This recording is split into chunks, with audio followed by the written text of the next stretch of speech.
മക്കളെ നമ്മൾ ചായ തിളച്ച് റെഡി ആയിട്ടോ. ഓഫാക്കി.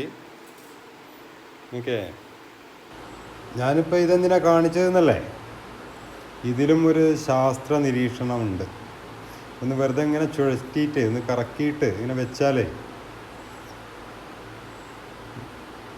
ജസ്റ്റ് ഒന്നിങ്ങനെ കറക്കിയിട്ട് ഇങ്ങനെ വെച്ച് നോക്കിയാലേ, ഇങ്ങനെ കറങ്ങുന്ന ഒരുപാട് ദ്രവ്യങ്ങളിൽ സാന്ദ്രത കൂടിയത് ആ കറങ്ങുന്ന വൃത്തത്തിൻ്റെയോ ഗോളത്തിൻ്റെയോ കേന്ദ്രത്തിലേക്ക് ഫോഴ്സ് ചെയ്യപ്പെടും എന്നാണ് നമ്മളുടെ തിയറി. ചായപ്പൊടികളെല്ലാം അതിൻ്റെ വട്ടത്തിൽ വൃത്താകൃതിയിൽ അതിൻ്റെ കേന്ദ്രഭാഗത്ത് വശങ്ങളിൽ നിൽക്കാതെ കേന്ദ്രഭാഗത്തേക്ക് വന്നത് കണ്ടില്ലേ.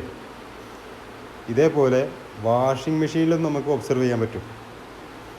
തുണിയും വെള്ളവും എല്ലാം കൂടെ വാഷിംഗ് മെഷീനിൽ കറങ്ങുമ്പോൾ സാന്ദ്രത കൂടിയ ഘടകങ്ങൾ, ഇനി അതിൽ കുറച്ച് കല്ല് മണ്ണൊക്കെ ഇട്ട് നോക്കേണ്ടി, അവ കേന്ദ്രഭാഗത്ത് നിന്ന് കറങ്ങും, കേന്ദ്രഭാഗത്തിലേക്ക് ഇങ്ങനെ ഫോഴ്സ് ചെയ്യപ്പെടും. ഇനി വെള്ളമില്ലാതെ വാഷിംഗ് മെഷീനിൽ കല്ലോ തുണികളോ വല്ലതും കറക്കുകയാണെങ്കിൽ അവ വശങ്ങളിലൂടെ ഇങ്ങനെ കറങ്ങും. അപ്പോൾ ഭൂമിക്ക് ചുറ്റും ഗോളാകൃതിയിൽ വായു ഉള്ളത് കൊണ്ടാണ് നമുക്ക് ഭൂമിയിൽ ഇങ്ങനെ നിൽക്കാനും നടക്കാനൊക്കെ പറ്റുന്നത്. അല്ലെങ്കിൽ ഭൂമിയുടെ വേഗതയ്ക്ക് അനുസരിച്ച് നമ്മൾ ഭൂമിയിൽ നിന്ന് തെറിച്ചു പോകുമായിരുന്നു. നിലവിൽ കേന്ദ്രത്തിൽ നിന്ന് ആകർഷിച്ച് പിടിച്ചു വലിക്കുന്നു എന്നുള്ള വിശ്വാസം തൽക്കാലം ഒക്കെ അങ്ങോട്ട് മാറിപ്പോകുമായിരുന്നു നമ്മൾ പറന്നു പോകാൻ തുടങ്ങുമ്പോൾ. Okay, thank you.